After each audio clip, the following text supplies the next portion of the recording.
Good evening, students. Today in this video, we discuss about the topic of class 12th, subject business management, lesson number 2. And the lesson is management process, managerial roles and levels. यानी प्रबंध की प्रक्रिया, उसके कार्य और उसकी भूमिका और उसके लेवल क्या क्या हैं। इस चैप्टर में हम मैनेजमेंट की प्रोसेस के बारे में अध्ययन करेंगे, उसका क्या रोल है और उसके कौन कौन से लेवल हैं। देखो बच्चों, शुरुआत की 9-10 लाइनें थोड़ी सी इंपॉर्टेंट है। देखो, management is A definite process of accomplishing the task which continue till the pre determined goal is achieved. इसका मतलब ये हुआ बच्चों कि मैनेजमेंट किसी भी काम को करने या उसको कराने की एक निश्चित प्रक्रिया है, निश्चित क्रिया है, जो तब तक चालू रहती है जब तक कि आपको अपना टारगेट पूरा प्राप्त नहीं हो जाता, आपको अपना गोल अचीव नहीं हो जाता। यानी जब तक लक्ष्य की पूर्ति नहीं हो जाती तब तक मैनेजमेंट की प्रोसेस कंटिन्यू चलती रहती है। In the words of Stoner, process is the definite way to do the work. Stoner ने क्या कहा, देखो कि प्रक्रिया काम को व्यवस्थित रूप से करने का एक तरीका। Process is the definite way to do the work. इन प्रक्रिया क्या होती है, किसी भी काम को सही तरीके से करने का एक मेथड होती है, एक तरीका होती है। अब आगे देखो, क्या management is a complex and dynamic process. Management एक जटिल और एक गतिशील प्रक्रिया, मतलब बार बार परिवर्तित होती रहती है। और जटिल का मतलब क्या है, मैनेजमेंट करना थोड़ा कठिन कार्य है। Process which is to be completed by the manager consist of different step, functions और एलिमेंट्स। अगर प्रबंधक द्वारा जो भी प्रक्रिया की जाती है उसके कई चरण होते हैं, कई तत्व होते हैं, और ये अपने आप में डिपेंडेंट नहीं होते, इंडिपेंडेंट नहीं होते, यानी स्वतंत्र नहीं होते, बल्कि एक दूसरे के ऊपर निर्भर होते हैं। In their own but are interdependent on each other and और also influence by number of element. यानी स्वतंत्र नहीं होते, इंडिपेंडेंट नहीं होते, हर एक दूसरे पर आपस में डिपेंड करते रहते हैं, यानी एक एलिमेंट दूसरे वाले को इफेक्ट करता है। तो बच्चों, ये तो देखो एक पैराग्राफ लिखा हुआ है, वैसे मुख्य मुख्य बातें मैंने आपको बता दी। अब इसमें क्या होता है बच्चों, देखो थोड़ा सा देख लीजिए लास्ट में कि मैनेजमेंट में क्या होते हैं। इसमें लिखा देखो, यहां से देखिए, in the process of planning from beginning to the implementation after evaluation the work done in the beginning, the manager execute many managerial tasks like objective assessment, planning, organization, appointment, directing, leadership, communication, motivation and control। ये कह रहा है कि प्रारंभ में सबसे पहले जो योजना बनती है उसका एग्जीक्यूशन होने तक उसके कई कार्यों का मूल्यांकन करने की प्रक्रिया होती है मैनेजमेंट, जिसमें हम क्या करते हैं, प्लानिंग करते हैं, ऑर्गेनाइजेशन तैयार करते हैं, अपॉइंटमेंट या नियुक्तियां तय करते हैं कर्मचारियों की, गाइडेंस देते हैं, लीडरशिप करते हैं, कम्युनिकेशन करते हैं और कंट्रोलिंग का काम करते हैं। यानी ये सब सामूहिक क्रियाओं का संबंध क्या, मैनेजमेंट प्रोसेस कहलाती है। इस कारण मैनेजमेंट प्रोसेस को क्या कहा जाता है बच्चों, मैनेजमेंट मॉडल भी कहा जाता है। अब देखो क्या फीचर्स होती है प्रोसेस जो होती है मैनेजमेंट की बच्चों, उसकी क्या क्या खास बातें हैं, उसकी क्या विशेषताएं हैं।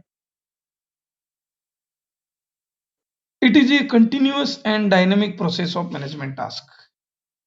मैनेजमेंट क्या होता है बच्चों, एक कंटिन्यू चलने वाली प्रोसेस है।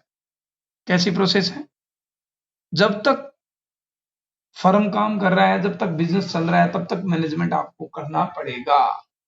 यानी जब तक एक संस्था इस अस्तित्व में है, जब तक उसकी एंटिटी बरकरार रहती है, उसका बिजनेस चलता रहता है, वो संस्था मैनेजमेंट का काम करती रहती है। हाँ, वो देखो इस एटमॉस्फेयर के अकॉर्डिंग अपने आप को चेंज करती रहती है, उसको बदला जा सकता है, नीतियों को, काम करने के तरीके बदल जाते हैं। तो कह सकते हैं कि ये एक प्रकार की डायनेमिक और कंटिन्यूअस प्रोसेस है, लगातार और गतिज बार बार बदलने वाली प्रोसेस है। आगे देखें, all the task of management are done by the manager, so this is a human process. Management में जो भी काम होते हैं मैनेजर करता है, और मैनेजर होता है एक प्रकार का इंसान, एक ह्यूमन बॉडी होती है। तो कह सकते हैं मैनेजमेंट का काम पशु पक्षियों के द्वारा नहीं किया जाता, मशीनों के द्वारा नहीं किया जाता, बल्कि एक ह्यूमन पर्सन्स के द्वारा किया जाता है। ह्यूमन प्रोसेस कहलाती है इस कारण ये। ठीक है, आगे देखिए, the activity of management basically depend on the interactions between individuals, therefore management is a social action. इसका मतलब क्या, देखिए मैनेजमेंट की जो भी प्रक्रिया होती है उसमें ये कई व्यक्तियों के आपस में जो इंटरकनेक्शन होते हैं, संबंधों पर निर्भर करती है। यानी एक अकेला व्यक्ति प्रबंध नहीं करता है, उसमें कई व्यक्तियों का रोल होता है, कई व्यक्ति आपस में एक दूसरे से इंटरकनेक्टेड होते हैं, high level, top level, middle level. तो हर एक के ऊपर अपना एक ऑथोराइज ऑफिसर्स होते हैं, उसके अंडर में कुछ लेबर्स भी होती है। तो व्यक्तियों का आपस में एक संबंध होता है, जिसे हम सोशल प्रोसेस कह सकते हैं, सामाजिक संबंध होते हैं, एक समाज की तरह काम करते हैं जो भी कर्मचारी इस प्रक्रिया में भाग लेते हैं वो सब। तो इस कारण इसको बोल सकते हैं management is a social process. The manager try to achieve the goals through his influence, hence this is an effective and result oriented process. ये इसके कहने का मतलब है बच्चों कि जो मैनेजर है वो अपने प्रभाव का, अपने इन्फ्लुएंस का उपयोग करके गोल्स प्राप्ति करने का प्रयास करता है, और इस कारण से हम कह सकते हैं कि ये रिजल्ट ओरिएंटेड प्रोसेस है। क्या है, इन लक्ष्य को ध्यान में रखकर की जाने वाली प्रोसेस है, लक्ष्य को आधार मानकर उसको पूरा करने के लिए की जाने वाली प्रोसेस है। आगे बच्चों देखिए, लक्ष्य प्राप्ति की यह प्रक्रिया, the process of achieving goals range from the personal life to all small business, non-business organized, hence management is called universal process। यानी रिजल्ट को, लक्ष्य को, गोल्स को अचीव करने वाली ये प्रक्रिया एक व्यक्ति के जीवन से लेकर, उसकी लाइफ से लेकर, उसके छोटे बड़े ऑर्गेनाइजेशन में, बिजनेस पर्पज वाले, नॉन बिजनेस पर्पज वाले, सभी बिजनेस में इसका उपयोग किया जाता है। इस कारण हम क्या कह सकते हैं बच्चों कि ये अपने आप में एक यूनिवर्सल प्रोसेस है। बच्चों लास्ट लेसन में बताया था मैनेजमेंट हर जगह अवेलेबल है, उसको करने का तरीका अलग अलग हो सकता है, लेकिन मैनेजमेंट हर जगह विद्यमान है। तो इस कारण हम बोल सकते हैं management is a universal process. क्या है, management is a universal process. आगे देखो मैनेजमेंट प्रोसेस क्या होती है, यानी इसके क्या क्या काम हैं, मैनेजमेंट फंक्शंस कौन कौन से हैं। देखो अलग अलग स्कॉलर्स ने, अलग अलग विद्वानों ने, एक्सपर्ट्स ने अपने अपने अलग अलग पॉइंट बताए हैं, किसी ने कुछ कहा है, किसी ने कुछ कहा है। तो देखो बच्चों, there are lot of task involves in the management process. ये कह रहा है कि मैनेजमेंट की प्रक्रिया में बहुत सारे कार्य, यहां लॉट ऑफ लिखा है ना, उसको कर लो lot of. There are lot of task involves in the management process. Management की प्रोसेस में बहुत सारे काम, कार्य शामिल हैं, but there is different of opinion among experts regarding these tasks, which is due to the vocabulary used by them, their views and their experience। ये कह रहा आगे कि इन कार्यों में भी अलग अलग विद्वानों में क्या है, अलग अलग मतभेद है, अपने अपने अलग अलग ओपिनियन है, उनके द्वारा कुछ वोकेबलरी काम में ली गई है जो उनके एक्सपीरियंस का रिजल्ट है। उन्होंने कुछ जो बताए हैं वो इस प्रकार देखिए। पहला पॉइंट, राल्फ डेविस ने क्या कहा। राल्फ डेविस ने मैनेजमेंट को पीओसी की संज्ञा दी। किसकी संज्ञा दी बच्चों, पीओसी की संज्ञा दी। इन्होंने पीओसी कहकर पुकारा। पी का मतलब प्लानिंग होता है बच्चों। प्लानिंग का मतलब ये होता है बच्चों कि फ्यूचर के लिए आपको अपने टारगेट जो प्राप्त करने हैं उनके लिए क्या प्लानिंग करते हो, क्या योजना बनाते हो, क्या क्या आप पॉलिसीज तैयार करते हो, ये सब चीजें प्लानिंग के अंतर्गत आती है। ऑर्गेनाइजेशन का मतलब है योजना को पूरा करने के लिए आप अपने फर्म में, अपने बिजनेस में कुछ व्यक्तियों की, कुछ कर्मचारियों की अपॉइंटमेंट करते हो, एक व्यक्तियों की टीम बनाते हो, उसे हम बोलते हैं ऑर्गेनाइजेशन। क्योंकि अकेला व्यक्ति कुछ नहीं कर सकता, उसको टीम वर्क की जरूरत पड़ती है। फिर है कंट्रोलिंग। अब जो टीम वर्क काम कर रही है उन सब के कामों पर कंट्रोलिंग करना कि जो हमारे टारगेट हैं वो अचीव होने की स्थिति में है या नहीं, जो भी एम्प्लॉय काम कर रहे हैं वो अपनी योग्यता के अकॉर्डिंग, अपनी एफिशिएंसी के अकॉर्डिंग काम कर रहे हैं कि नहीं, इन सब चीजों का डेविएशन क्या कैलकुलेट करके एक सुधार पूर्वक कार्य करना कंट्रोलिंग में आता है। तो देखो बच्चों, राल्फ डेविस ने क्या कहा कि मैनेजमेंट पीओसी कहलाती है। क्या कहलाती है? POC. Management is a POC, planning, organisation और कंट्रोलिंग। फिर है बच्चों कुंटज और डिनेल, इन्होंने क्या कहा देखो, पीओएसडीसी। पीओएसडीसी प्लानिंग, ऑर्गेनाइजेशन, स्टाफिंग। अपॉइंटमेंट का मतलब क्या होता है बच्चों? स्टाफिंग, स्टाफ नियुक्त करना, डायरेक्शन एंड कंट्रोल। तो कुंटज और डोनेल ने मैनेजमेंट को पीओएसडीसी कहा। क्या कहा बच्चों? पीओएसडीसी, पीओएसडीसी। ब्रेक ने कहा पीओएम। क्या कहा? प्लानिंग, ऑर्गेनाइजेशन और मैनेजमेंट। क्या कहा? इसने दो शब्द लिए नहीं बच्चों, यहाँ पे आप है ना ब्रेक के आगे ना जैसे प्लानिंग लिखा है इसने, ऑर्गेनाइजेशन लिखा है, मोटिवेशन लिखा है, अब आगे है ना इसके आगे, जस्ट इसके आगे दो शब्द छपे नहीं है, पहला लिख लो कोऑर्डिनेशन और उसके आगे लिख लो आप कंट्रोल। उसने कहा पीओएमसीसी, पीओएमसीसी, ये था ब्रेक का। अब है हेनरी फ्योल। हेनरी फ्योल ने कहा PO triple C, planning, organisation, sorry PW CC, planning, organisation, order, coordination और कंट्रोल। अब है लिंडाल ओरविक ने क्या कहा देखो बच्चों कि management is a planning, organisation, order, coordination, messaging, forecasting, research. ये इसने, अब सबसे इंपॉर्टेंट टॉपिक है बच्चों लूथर गुलिक। लूथर गुलिक ने जो नाम दिया वो है पोस्ट कॉर्प। क्या है? POSDCORB. Planning, organisation, staffing, directing, coordination, reporting और बजटिंग। रिपोर्टिंग और बजटिंग, ठीक है ना। अब गिविंग डिटेल्स लिखा है ना बच्चों इसने, गिविंग डिटेल्स, इसको आप बोल सकते हो रिपोर्ट्स के रूप में। क्या बोल सकते हैं? रिपोर्ट्स तैयार करना। और अपॉइंटमेंट का मतलब होता है बच्चों स्टाफिंग, स्टाफ तय करना, उनकी नियुक्ति करना, ये सब चीजें आ जाती है। अब देखो इनके अलावा कई एक्सपर्ट ने अपने अपने अलग अलग काम बताए हैं। इस लेसन में यही चीजें हम पढ़ेंगे कि कौन कौन से कार्य हैं। अब देखिए इसमें दो की फंक्शन और ऑक्सिलरी फंक्शन। की फंक्शन का मतलब हो गया बच्चों प्रमुख कार्य, और ऑक्सिलरी का मतलब हो गया बच्चों सहायक कार्य, सब्सिडियरी वर्क। तो देखो पहले की फंक्शन कौन कौन से हैं। On the analysis of the table mentioned above, there are similarities of three functions amongst different management thinkers. ये कह रहा है ऊपर जो भी हमने टेबल पढ़ी उसके अकॉर्डिंग हम यही तय कर सकते हैं, यही मेंशन कर सकते हैं कि अलग अलग विद्वान जो अपने अपने विचार बताए उनमें तीन फंक्शन हर एक में है। वो कौन कौन से हैं? Planning, organisation, control, POC. ये हर एक राइटर ने इन तीनों का नाम तो लिया ही है। तो ये हो गए अपने फर्म के, अपने बिजनेस के की फंक्शन, मैनेजमेंट के की फंक्शन हो गए जो हर एक बिजनेस में, हर एक वैज्ञानिक ने इनके बारे में बताया है। आगे देखिए, it can also be expressed in other word such as planning, execution and control.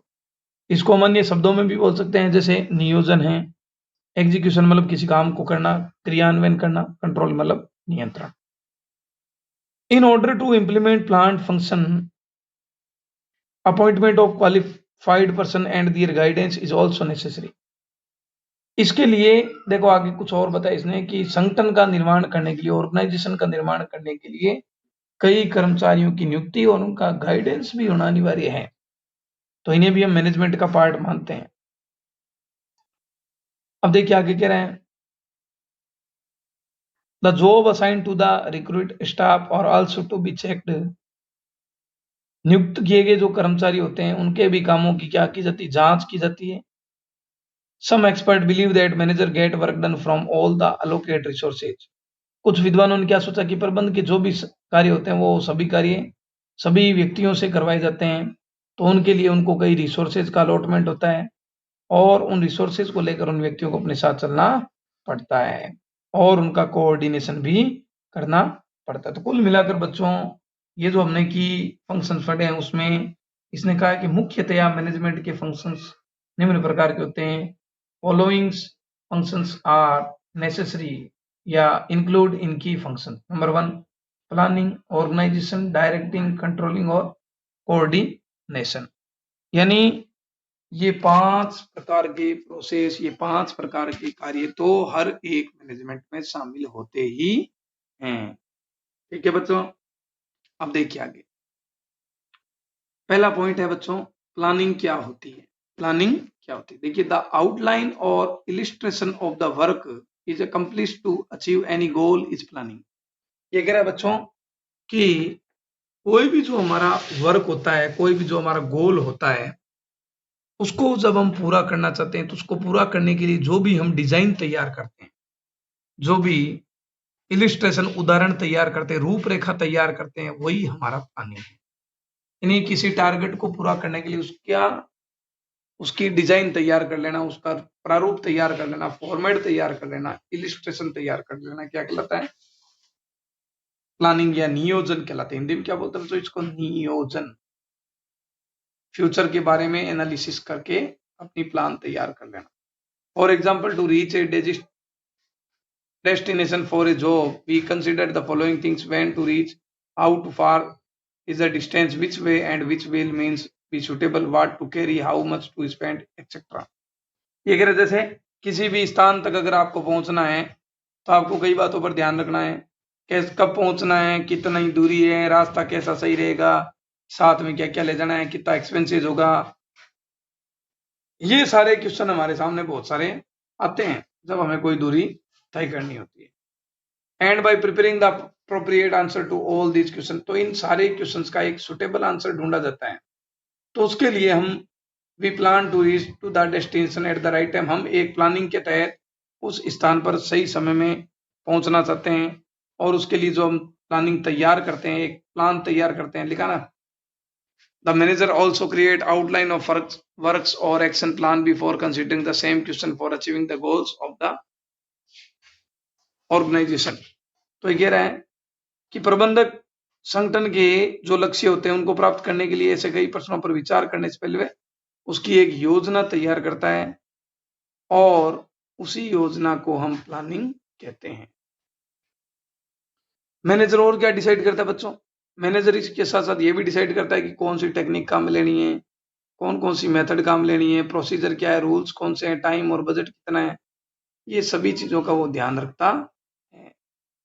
In other word of Niles के शब्दों में, planning is a vigilant process, यानी ये कह रहा है नियोजन of making and development best work part to meet any purpose. इसका कहने का मतलब ये हुआ बच्चों कि प्लानिंग किसी ऑब्जेक्ट को पूरा करने के लिए सबसे बेस्ट, सर्वोत्तम कार्यपथ यानी एक रास्ता चुनाव करने और उसका डेवलपमेंट करने की एक जागरूक प्रक्रिया है। विजिलेंट का मतलब सजग प्रक्रिया, क्या है, सजग रहकर काम करने की जरूरत है। Planning is essentially selecting to the best or appropriate selection of the various opinions available to performing each task। ये कह रहे हैं कि नियोजन में क्या होता है कि बहुत सारे आपके पास ऑप्शन होते हैं, उन ऑप्शंस में से सबसे बढ़िया जो ऑप्शन होता है उसी ऑप्शन को सिलेक्ट करने का काम किया जाता है। यानी कुल मिलाकर इसका प्रयोग हम कब करते हैं, जब हमारे पास अल्टरनेट ऑप्शन अवेलेबल होते हैं। गोइज उसने क्या कहा, देखिए गोइज ने क्या कहा कि planning is A selection process and the problem of planning start when the discovery of alternate method to work। अगर प्लानिंग एक प्रकार की चयन की प्रक्रिया है, सिलेक्शन की प्रोसेस है और उसकी समस्या, उसकी प्रॉब्लम कब क्रिएट होती है, जब बहुत सारे अल्टरनेट मेथड आप ढूंढ लेते हो। तो उन अल्टरनेट मेथड में से आपको कौन सा अच्छे से अच्छा सेलेक्ट करना, वो सब प्लानिंग में होता है। बच्चों देखो क्या होता है, प्लानिंग में एक डिजाइन तैयार की जाती है, उस डिजाइन में क्या होता है, पहले से कई जो ऑप्शंस होते हैं उनका एनालिसिस किया जाता है, उन ऑप्शंस में से जो सबसे बेस्ट हो, सबसे चीपली हो, मतलब एक सस्ता हो, ज़्यादा उसकी कॉस्ट भी नहीं आए, तो उस ऑप्शन को सेलेक्ट करके अपने लक्ष्यों को पूरा करने का प्रयास किया जाता है। आगे बच्चों, the main component of element of the work planning, कई कंपोनेंट भी ये देखो प्लानिंग के, जैसे ऑब्जेक्टिव का मतलब सबसे पहला ऑब्जेक्ट है उद्देश्य, फिर है नीति, फिर है वर्क मेथड कार्य पद्धतियां, प्रोसीजर मतलब प्रक्रियाएं, आगे है